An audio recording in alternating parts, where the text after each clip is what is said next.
Ay mga mare, magandang araw. For today's video, samahan nyo na naman nga ako sa mga kaganapan ko dito sa bahay. Tinangalan talaga ay nahanap ko pa ito kasi nga magdi-delete nga pala ako ng mga video ko at full storage na naman tayo. Bali mag-isang linggo na nga itong ganap itong mga mare, tapos ito ngayon ko palang na-boost over. Bali ginamit ko na nga rin yung Sewiz dito mga mare sa banyo namin para nga matanggal naman yung mga mancha-mancha dito. Fairness, maganda nga siya panglinis mga mare at mabango pa. Hindi nga ako nahihirapan kapag chlorine kasi ay masakit sa ulo. Itong Sewiz pala ay napakaganda, tapos bukod na doon ay mabango pa siya.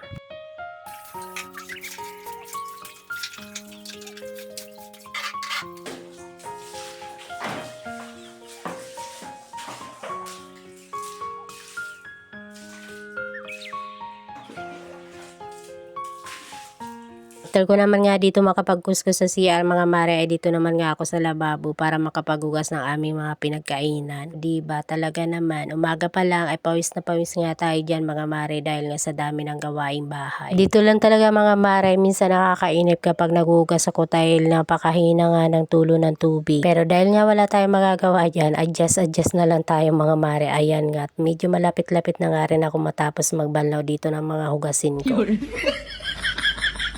Siya na nga rin mga mare sa boses natin dahil medyo may sipon pa ng konti. So ayan, fast forward tayo sa ating ginagawa mga mare. Ayan, nakatapos na ako sa paghugas, tapos ito naman, prepare naman ang aming pananghalian. Medyo na-miss ko nga rin yung lutong ganito mga mare dahil napakatagal na nga rin hindi nakakapagluto ng ganito. Kasi nga, sobrang mahal nga talaga ng bilihin ng karne ng baboy. So budget nga lang ito mga mare, hindi kompleto yung ingredients natin pero for the go.